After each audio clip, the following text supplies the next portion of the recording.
नाज़ो की शातिराना मुस्कुराहट और हुमायूं का रोता हुआ चेहरा दिखाएं। क्या नाज़ो वाकई पागल है या ये उसका कोई नया ड्रामा?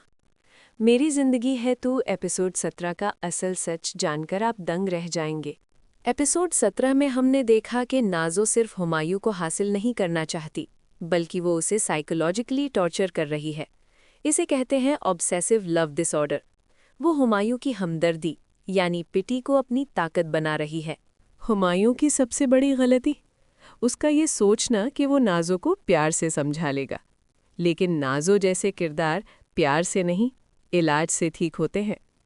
नाज़ो ने पूरे घर को ये यकीन दिला दिया है कि वो मजलूम है, जबकि असली शिकार हुमायूं हो रहा है।